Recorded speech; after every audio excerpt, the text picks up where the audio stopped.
ఇక్కడికి విచ్చేసిన మా అన్నదమ్ములకి మా ఆడపడుచులకి మక్క చెల్లెలందరికీ ప్రత్యేకించి నా హృదయపూర్వక నమస్కారాలు. సముద్రాన్ని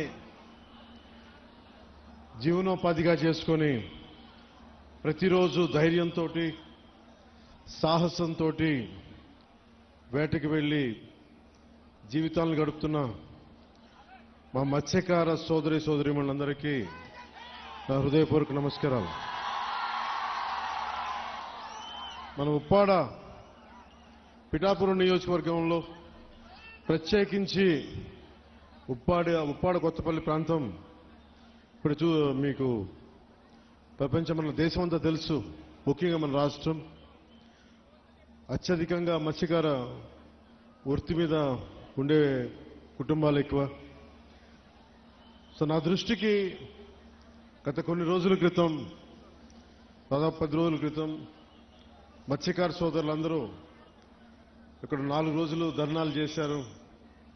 అలాగే పరిశ్రమల కాలుష్యం వల్ల మాకు వేట మత్స్యజాతి అంతరించిపోతా ఉంది అని మీరందరూ చేసింది నాకు చాలా బాధ కలిగించింది. ఎందుకంటే మన జీవనోపాధి మీకు ఇబ్బంది కలుగుతూ ఉంది, ఎలా చేయాలి ఏంటి అనేది వీటి మీద మాట్లాడుతూ వచ్చాం. సో పొద్దున్నే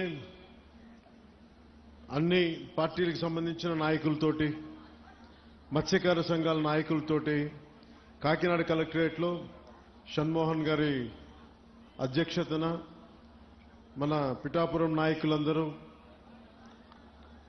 మన కాకినాడ ముఖ్య నాయకులందరూ కూడా కూర్చొని మన పిఠాపురం ముఖ్యంగా మత్స్యకార సంఘాల నుంచి ఏ సమస్యలు ఉన్నాయి, ఇక్కడ ఏమున్నాయి, ఏం జరుగుతున్నాయని మొత్తం చాలా కూలంకషంగా చర్చించడం జరిగింది, చాలా డీటెయిల్గా. సో ఒకసారి ఏం చేశాం, దాని తాలూకు సారాంశం ఏంటి, మీరు లేవనెత్తిన అంశాలకి మీరు నన్ను అఖండ మెజారిటీతో గెలిపించిన మీ పిఠాపురం ఎమ్మెల్యేగా ఏం చేయాలి ఇవన్నీ ఒకసారి మీకు ముందు పెడతాను. గతంలో నేను చెప్పినట్టుగానే చాలా సందర్భాల్లో ఇక్కడంతా మాట్లాడాం, మీ ఓట్ల గురించి అడిగాం, మీరు మద్దతు ఇచ్చారు, కూటమి ప్రభుత్వం గెలిచింది.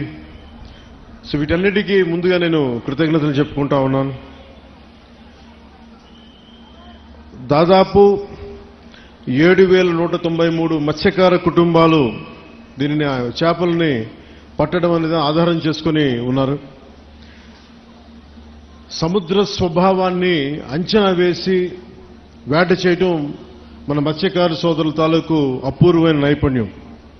అలాంటి మీకు అండగా ఉండటం మా అందరి బాధ్యత. కూటమి ప్రభుత్వం మత్స్యకారుల భరోసా కింద వేట నిషేధ సమయంలో 20,000 భృతిని అందించింది. మీ ప్రతి కష్టంలో నేను ఉన్నాను అని చెప్పడానికే ఈరోజు ఇక్కడ రావడం జరిగింది. యాక్చువల్గా 10వ తారీఖు వస్తానని చెప్పాం. ఒక రోజు ముందుగానే, మధ్యలో ఆరోగ్యం బాగాలేక రాలేకపోయాను, కానీ ఒక రోజు ముందే మీకు ఇచ్చిన డేట్ కంటే కూడా ముందే వచ్చాం. అలాగే మీరు సముద్ర గర్భం నుంచి తీసుకొచ్చే మత్స్య సంపద వేలాది కుటుంబాలకి ఆహార భద్రత, జీవనాధారం అందిస్తుంది. ఈరోజు కాకినాడ జిల్లా కలెక్టరేట్ సమావేశంలో నిర్వహించిన సమావేశంలో మన సమస్యలన్నీ నాకు దృష్టికి తీసుకొచ్చారు. ముఖ్యంగా ఇక్కడ నక్కపల్లి ఎస్సీజెడ్లో కానీ, అటు మనకి తుని మండలంలో, మనకి తుని నియోజకవర్గంలో అక్కడ దివీస్ ఫ్యాక్టరీ కానీ,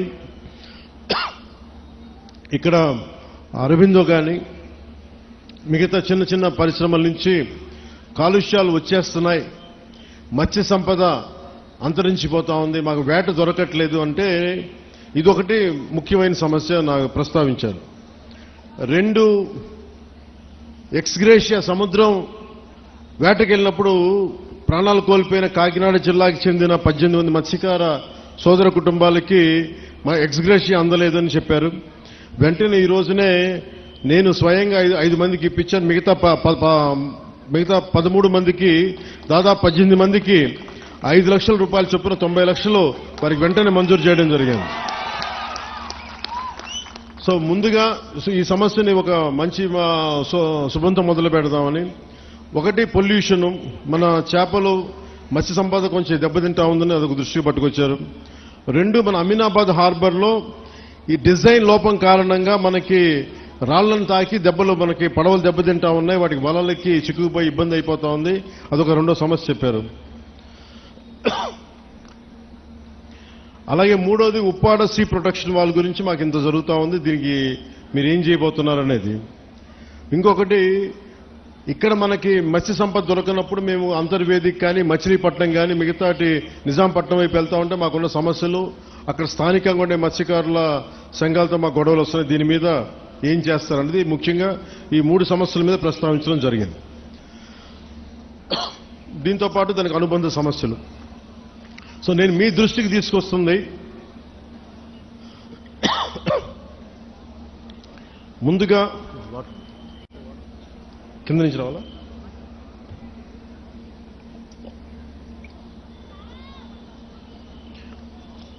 ముందుగా ఉప్పాడ సీ ప్రొటెక్షన్ వాల్ గురించి మేము మీకు మాట ఇచ్చాం. అలాగే మనది ఇంకొక గ్రామం పేరు ఏం చెప్పారు, మర్చిపోయారు, కోనపాప, మూలపేట, కోనపాపపేట.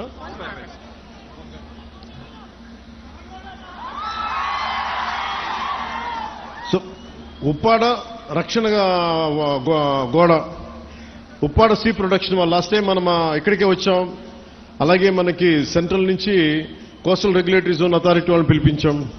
సో పిలిపించినప్పుడు మనం పంపించిన ప్రతిపాదన 323 కోట్లతోటి రక్షణ గోడ నిర్మాణానికి కేంద్ర ప్రభుత్వం సానుకూలంగా ఉంది. అలాగే దీనికి సంబంధించి ఈ నెల 14వ తారీఖున కేంద్ర గృహశాఖ కార్యదర్శి ఆధ్వర్యంలో ఢిల్లీలో ఈ మీటింగ్ జరగబోతా ఉంది. నేను వారికి ఒకటే తెలియజేశాను, దాదాపు ప్రపంచం, మన దేశంలోనే చాలా అరుదుగా ఉండే చోట్ల ముఖ్యంగా ఉప్పాడ తీర ప్రాంతం సంవత్సరానికి 20 నుంచి 25 మీటర్ల కోతకు గురవుతా ఉంది, ఉన్న ఇళ్లు పోతా ఉన్నాయి. అందుకని సీ ప్రొటెక్షన్ వాళ్ళు చాలా అవసరం అని చెప్పి ప్రత్యేకించి చెప్పడం వల్ల ఇది మనం మన సెంట్రల్ హోమ్ మినిస్ట్రీకి చెప్పడం జరిగింది. ఇది 14న మీటింగ్ జరుగుతారు.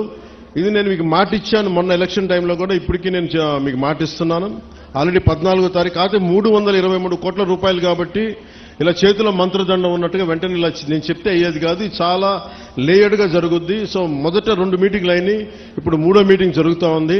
ఖచ్చితంగా నా నమ్మకం 323 కోట్ల రూపాయలు కేంద్ర ప్రభుత్వం మన సీ ప్రొటెక్షన్ వాళ్ళకి ఇవ్వబడుతుంది. ఇది నేను మీకు మాట ఇస్తున్నాను. నేను కింద పడతానో మీద పడతానో ఇబ్బందులు పడతానో, నేను మన కోసం, మన మత్స్యకారు కుటుంబాల కోసం, మన ఉప్పాడ తీర ప్రాంతం కోసం, మన పిఠాపురం కోసం నేను మీకు మాట ఇస్తున్నాను. ఉప్పాడ సీ ప్రొటెక్షన్ వాల్ ఖచ్చితంగా నిర్మించడం జరుగుద్ది. దానికి నిధులు కూడా ఎలాగ మనకి కేంద్ర ప్రభుత్వం నుంచి వచ్చేలాగా ఆల్రెడీ మనకి కేంద్ర ప్రభుత్వం సానుకూల తెలియజేశారు. కానీ అది 320 కోట్లు ఇవ్వాలా లేదా 250, వాటి మీద ఊగిసలాడుతూ ఉంది మనకి మాటలు. సో నేనేం కోరుకున్నానంటే 323 కోట్ల రూపాయలు మీరు దయచేసి ఇవ్వండి అని చెప్పి మన సాధక బాధలని వారికి తెలియజేశాను. అదొకటి. ఇవి కాకుండా రాష్ట్ర విపత్తు నిర్వహణ సంస్థ మరియు మహాత్మాగాంధీ జాతీయ ఉపాధి హామీ పథకం ద్వారా ఉప్పాడ నుండి కొనపాపపేట వరకు వచ్చే ఈ మన 5,65,00,000 రూపాయలతోటి తీర రక్షణ పనులు చేపడుతున్నాం. దాంట్లో భాగంగా పనులు కొంత ప్రారంభమైనవి. సో ఇది మీ దృష్టి కూడా తీసుకొస్తా ఉన్నాం. అలాగే మనకి మత్స్య సంపద వేరే చోట్లకి వెళ్తున్నాం, వీటన్నిటి గురించి మాట్లాడితే. అలాగే మన కొల్లు రవీంద్ర గారితో మాట్లాడాం, ఆయన ఆధ్వర్యంలో నిన్న ఫిషరీస్ వాళ్ళు మీటింగ్ చేశారు మంత్రివర్యులతోటి. అలాగే రాజోల్ ఎమ్మెల్యే శ్రీ వరప్రసాద్ గారిని కూడా ప్రత్యేకంగా అంతర్వేది మత్స్యకార సమావేశాలతో ఏర్పాటు చేశారు. సోదర భావంతో అక్కడ ఫిష్ ల్యాండింగ్కి అక్కడ మత్స్యకారులందరూ మనకు అంగీకరించారు. ఆ మాట కూడా మనం ముఖ్యంగా ఉప్పాడ మత్స్యకారులకి ఖచ్చితంగా మేము అందిస్తాం. కానీ వాళ్ళ రిక్వెస్ట్ ఏమడుగుతున్నారంటే రింగ్ వలలు వేయొద్దు, మాకు పిల్లలు దొరికేస్తారని అంటా ఉన్నారు. దాని మీద కొంత తర్జన భర్జన ఉంది, అది కూడా మీకు తెలియజేస్తాం. అది కూడా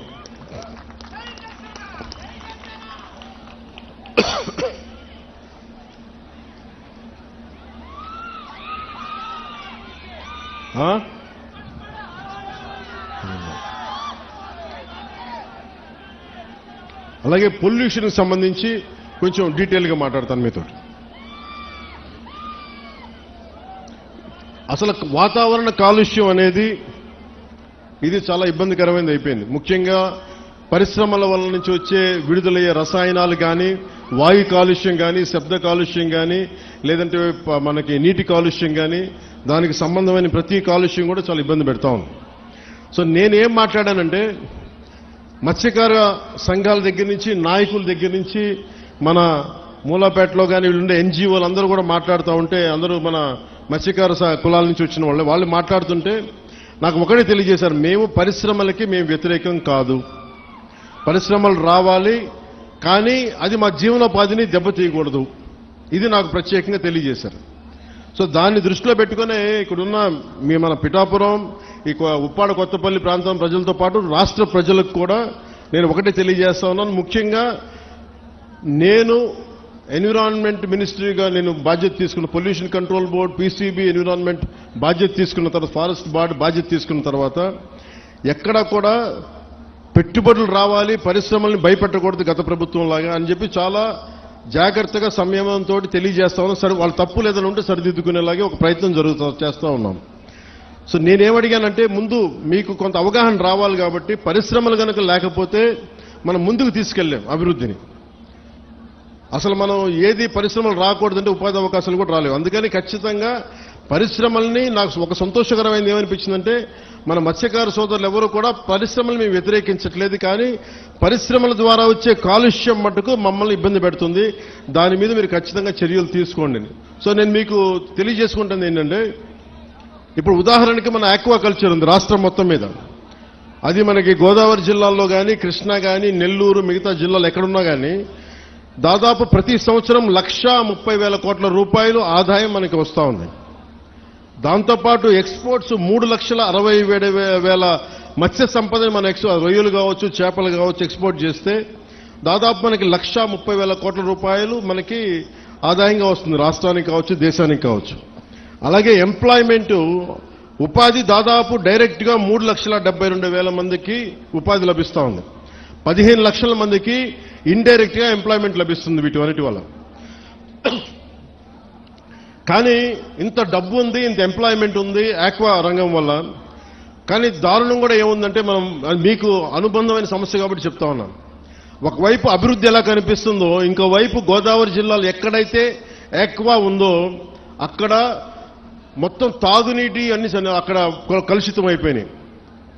వాటర్ బాటిల్ తాగాలి, ఒక ప్లాస్టిక్ బాటిల్లో ఒక మినరల్ వాటర్ కొనుక్కునే తాగాలి. డబ్బులకు డబ్బులు కనిపిస్తున్నాయి, ఉపాధికి ఉపాధి అవకాశం కనిపిస్తున్నప్పటికీ కాలుష్యం వల్ల గ్రౌండ్ వాటర్ పొల్యూట్ అయిపోయింది. సో ఇది ఒక తప్పనిసరి తద్దినలా అయిపోయింది. అభివృద్ధి కావాలంటే ఎంతో కొంత పొల్యూషను, కానీ మిగతా ప్రాంతాలు వేరు, మన మనకి కొత్తపల్లి ఉప్పాడ ప్రాంతం వేరు. మీ కష్టాల్లో నేను ఒక సాటి మత్స్యకారుడిగా ఉంటే ఇదే నా జీవనోపాధి ఎలా ఉంటుందో అది నేను మనస్ఫూర్తిగా అర్థం చేసుకొని నేను వారికి ఒకటే తెలియజేశాను. ఒకటి, ఈ నక్కపల్లి ఎస్సీజెడ్ కానీ, ఇప్పుడు వచ్చిన అరబిందో కానీ, దివీస్ కానీ, అటు డెక్కన్, ఇవన్నీ కూడా ఇది మన ప్రభుత్వం వచ్చినప్పుడు వచ్చినవి కావు. ఇవి 2005లో ప్రారంభించిన పరిశ్రమలు ఇవన్నీ. 2005 నుంచి నక్కపల్లి ఎస్సీజెడ్ కావచ్చు, ఇవన్నీ కూడా వైఎస్ రాజశేఖర రెడ్డి గారు ప్రారంభించిన ఇవన్నీ, ఈ కాన్సెప్ట్ ఇవన్నీ. ఇది జనసేన కానీ మిగతా మన పార్టీలు ఎవరు కూడా చేసింది కాదు.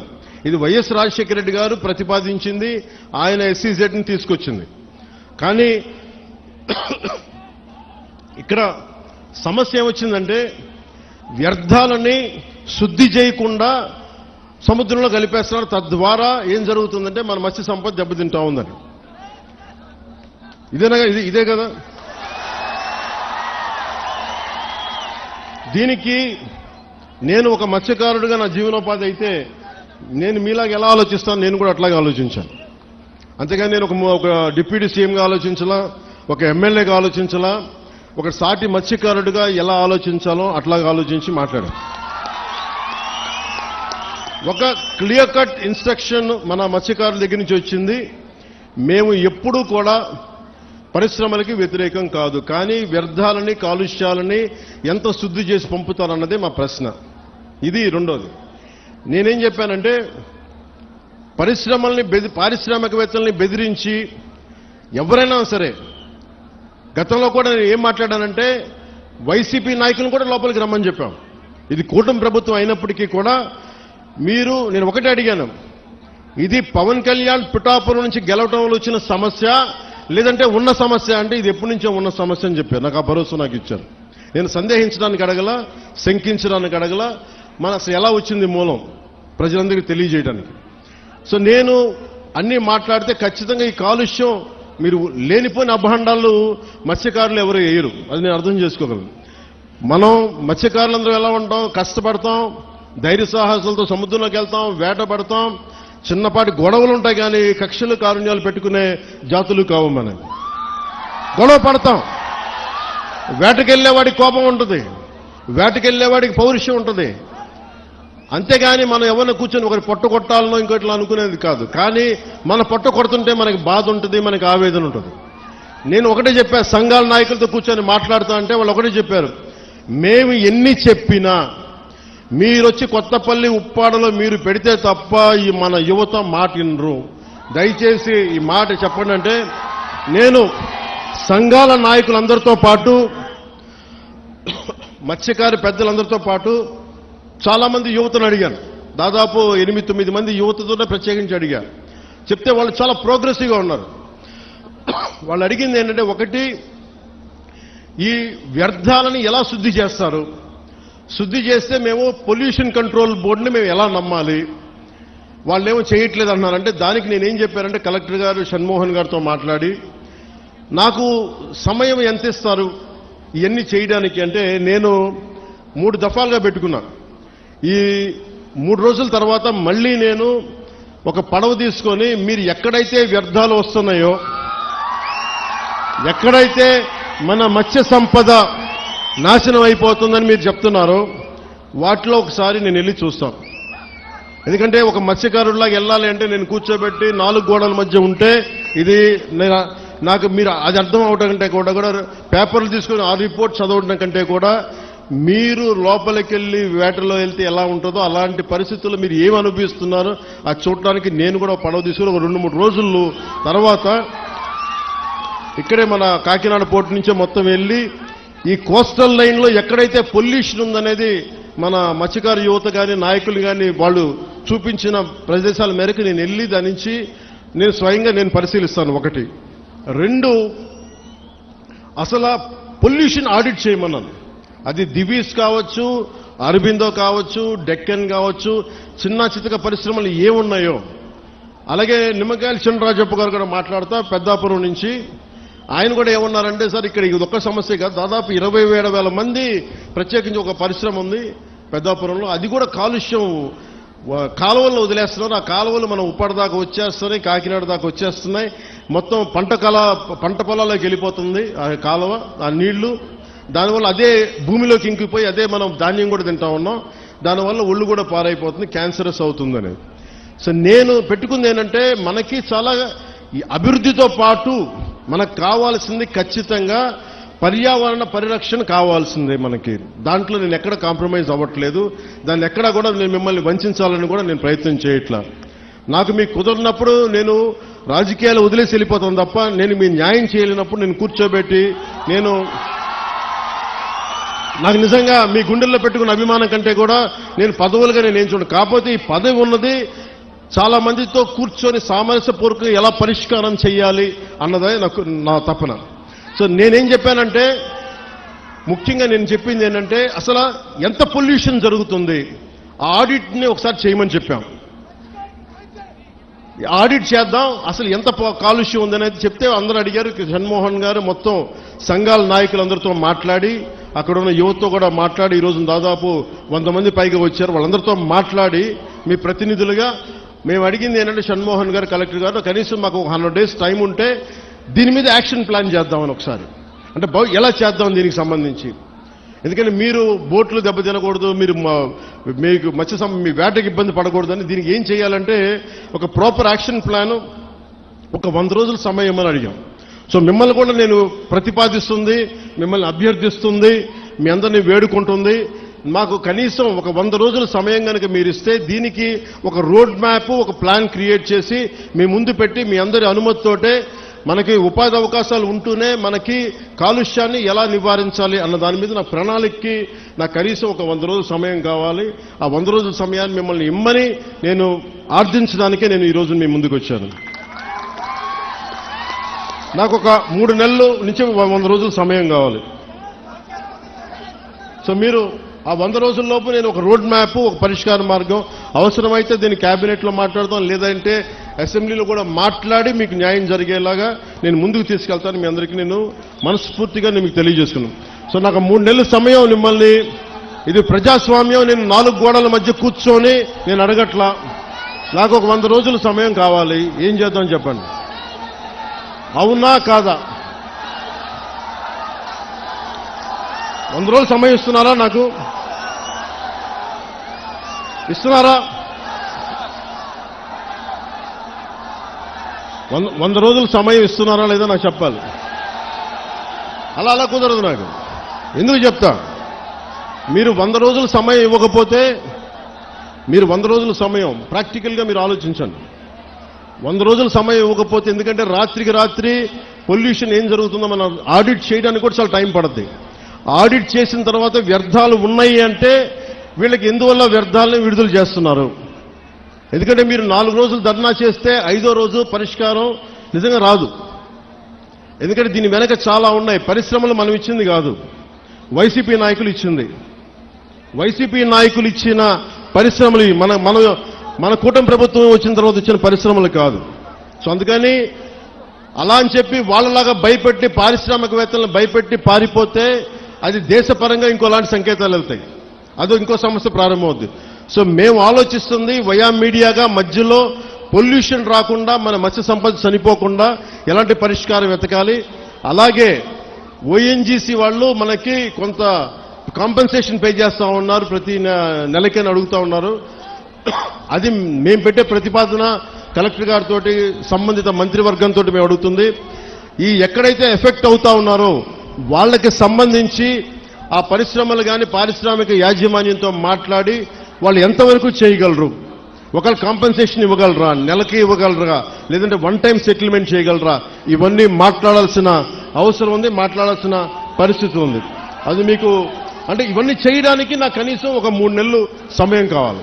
3 నెలల సమయం తర్వాత ఖచ్చితంగా ఒక పరిష్కార మార్గానికి తీసుకొచ్చి, ఇది ఎందుకంటే పిఠాపురం మోడల్, ఈ పొల్యూషన్ మోడల్ రాష్ట్రం అంతా అప్పీల్ అవుతుంది, అప్లై చేయాల్సిన పరిస్థితులు వస్తూ ఉన్నాయి. ఎందుకంటే పరిశ్రమలు రావాలి. ఉదాహరణకి మీకు భీమవరం దగ్గర ఆక్వా పార్క్ ఉంది. ఆక్వా పార్క్ పెడితే ఏం జరిగింది, అక్కడ కూర్చోబెట్టి రాత్రి గొడవలైనవి. కానీ ఆక్వా పార్క్ పోలీసులు ఛార్జ్ చేశారు, కేసులు పెట్టారు, కానీ పరిష్కారం దొరకలా. మనకు అలాంటి పరిస్థితులు రాకూడదు. నేను ఒకటే చెప్పాను, జనసేన నాయకులకు కావచ్చు, ఇంకే నాయకులకైనా కావచ్చు, ఎవరైనా సరే ఈ కాలుష్యాన్ని అర్థం చేసుకొని దీని మీద ఒక మీకు కథ చెప్పేవాళ్ళు కావాలంటే ఈ రోజుకి మీకు కూర్చోబెట్టి ఆకాశాన్ని చెప్పేస్తా, 3 రోజులు అయిపోతుంది సమస్య, నేను మాట చెప్పేయగలను. నేను మిమ్మల్ని కూర్చోబెట్టి మీ చేత చప్పట్లు కొట్టించుకుని వెళ్ళిపోగలను, కానీ ఏం చేయను. అలా కాకుండా నేను 3 నెలలు ఎందుకు సమయం, 100 రోజుల సమయం ఎందుకు అడుగుతున్నానంటే, చాలా త్రికరణ శుద్ధిగా ఒక మీ సాటి మత్స్యకారుడు ఎంత కష్టపడుతుందో అర్థం చేసుకొని దాన్ని ఉద్దేశంలో పెట్టుకొని మాట్లాడుతున్నాను. అందుకని నాకు మీకు ఒకటి చెప్తున్నాను, నిజం కురచ బొంకు పొడవు అంటారు. అంటే అబద్ధం చెప్పడానికి ఇంత చెప్తాం, అసలు మీకు మేమేం చేయగలం అని చెప్పట్లా. నిజం మీకు చేస్తానని చెప్తున్నా. మీకేం చెప్పాను, మీకు నిలబడతానంటే నిలబడతా. మీకు రోడ్డు ఇక్కడ ఉప్పాడ ప్రొటెక్షన్ వాళ్ళు చేస్తారంటే చేస్తాం. దాన్ని కూర్చోబెట్టి మీరు రేపు నుంచి ప్రతి గంటకి ఏమైంది డేటా అంటే అలా కుదరదు. మీకు నా టర్మ్లో, నా టెన్యూర్లో మీకు చేసి పెడతాను. ఉప్పాడ ప్రొటెక్షన్ వాల్ వచ్చి తీరుతుంది. అలాగే అది నేను మన అమిత్ షా గారితో, మోడీ గారితో మాట్లాడుకుని తెప్పించగలను. ఇది చాలా మంది సంబంధించిన వ్యక్తులు, పారిశ్రామికవేత్తలు. దీనికి ఎందుకు 100 రోజులు అడుగుతున్నాను చెప్తా మీకు. అన్ని నా చేతుల్లో లేవు. ఇండస్ట్రీస్ మినిస్టర్తో మాట్లాడాలి, ఫిషరీస్ మినిస్టర్తో మాట్లాడాలి, అలాగే కూర్చోబెట్టి మనకి ఏవైతే ఈ షిప్పింగ్ ఇండస్ట్రీ వాళ్ళతో మాట్లాడాలి. అలాగే మనం కూర్చోబెట్టి వాళ్ళు అడుగుతుంది ఇంకోటి ఏంటంటే, మాకు ఎంత డ్యామేజ్ జరుగుతుంది, వాస్తవాలు, దీని పొల్యూషన్ కంట్రోల్ బోర్డుతో కూర్చోవాలి. ఇవన్నీ కూర్చొని చేసే వరకు అందుకు నాకు ఒక చాలా కలెక్టర్ గారు కూడా మీకు షణ్మోహన్ గారు తెలుసు పాపం ఎంత కష్టపడి చేస్తూ ఉన్నారు మనందరి కోసం, పిఠాపురం అభివృద్ధి కోసం. మన పాడా యాక్ట్ మన చేశాం, మనకి డెవలప్మెంట్ బోర్డు పెట్టాం పిఠాపురంకి. ఇన్ని సంవత్సరాలు ఎప్పుడు జరగల. అందుకని మీరు నా మీద నమ్మకం ఉంచి మీరు రోడ్ల మీదకి వచ్చి మీరు గొడవలు చేస్తే నేను వస్తా, మీరు తిడితే నేను పడతా. మీరు మీ ఇంట్లో కుటుంబ సభ్యుని కాదు ఇంకెవరిని తిడతారు, బయట ఉన్న తిట్టరు కదా. నేను ఎమ్మెల్యే అంటే కూర్చోబెట్టి నేనేదో కిరీటాలు పెట్టుకుని నేనేం లేను. మీరు మాట పడితే భుజాల మీదకి ఎత్తుకున్నప్పుడు నా భుజం మీద దెబ్బ కొడితే నేను భరిస్తాను, ఎందుకంటే మీరు నా కుటుంబం. మీ చేత తిట్లు తింటాం ఇవన్నీ నాకు అవసరమా లేదా నేను ఆలోచించట్లా. నాకు మన మత్స్యకారులంటే ప్రేమ కనుక నేను మాట్లాడుతున్నాను, మన సోదరులంటే ప్రేమ నాకు. కానీ మన జీవనోపాధి దెబ్బ తినకూడదు. జీవనోపాధి ఈ సమతుల్యత కోసం కూటమి ప్రభుత్వం ఒక ఉన్నత స్థాయి కమిటీని కూడా ఏర్పాటు చేసింది. అందుకే నాకు ఆ సమయం ఇవ్వాలని మీకు మనస్ఫూర్తిగా కోరుకుంటూ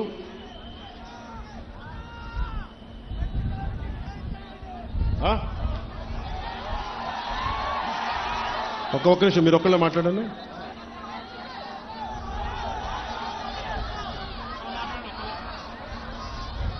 మీరు చెప్పండి. మీరే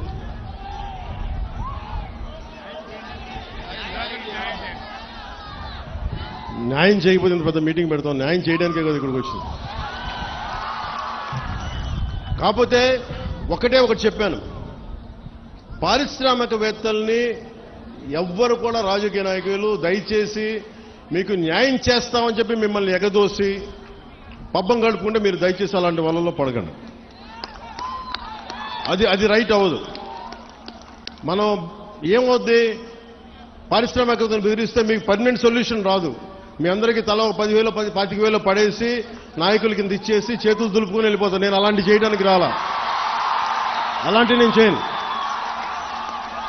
అవసరమైతే ఉప్పాడులోకి వచ్చి మీ చేత తిట్లు తినడానికి సంసిద్ధంగా ఉంటాను తప్ప నేను అలాంటి బ్యాక్ డోర్ పనులు నేను చేయను. సో అందుకని మీ అందరికీ మీరు నా మీద నమ్మకంతో ఉండండి. నేను మళ్ళీ 2 రోజుల తర్వాత 3 రోజుల తర్వాత కరెక్ట్గా నేను మళ్ళీ వచ్చి ఒకసారి పొల్యూషన్ నేను చూస్తాను. చూసి మీకు ప్రతి 10 రోజులకు ఒకసారి నేను మీరు ఒక కమిటీని ఏర్పాటు చేయండి. నేను అది అలాగే మత్స్య పరిశ్రమల్లో కూడా స్కిల్ డెవలప్మెంట్ గురించి ఒకటి మాట్లాడమని చెప్పాను. ఉపాధి అవకాశాలు ఇవన్నీ కూడా నేను మాట్లాడతాను. కాకపోతే ఇది ప్రిలిమినరీ మీటింగ్, మొదటి మీటింగ్ ఇది. నేను ఇక్కడికి వచ్చింది, మీరు భయపడకండి, మీ సమస్యని సంపూర్ణంగా అర్థం చేసుకున్నాం. ఒక డిప్యూటీ సీఎంగా కాదు, ఎమ్మెల్యేగా కాదు, మీలో ఒకటిగా నేను ఉన్నాను అని చెప్పడానికి వచ్చాను ఇక్కడికి. అందుకని 3 రోజుల తర్వాత వచ్చి మీకు time to time deputy CM పేషీ నుంచి మీకు మీడియా దగ్గర నుంచి మన కూటమి నాయకుల దగ్గర నుంచి అందరి తరఫున మీకు తెలియజేస్తాం. ఏమాత్రం మీకు కోపం ఉన్నా తాపం ఉన్నా మీరు దెబ్బలు తినడానికో మీ చేత తిట్లు తినడానికి నేను సంసిద్ధంగా ఉన్నాను. నేను ఎక్కడికి పారిపోను, ఇక్కడే ఉంటాను. ఇది మన నేల, ఇది మన ఊరిది, మనం ఎక్కడికి పారిపో, ఇక్కడే ఉంటాం. సో మనస్ఫూర్తిగా మీ అందరికీ ఈ భరోసాతోటి మీరు నాకు ఒక 3 నెలలు సమయం ఇవ్వండి. మళ్ళీ 10 రోజులు ఇంకొక 2-3 రోజుల తర్వాత మళ్ళీ వచ్చి మొత్తం తిరుగుతాను తెలియజేసుకుంటూ సెలవు తీసుకున్నాను. జై జనసేన, జై హింద్.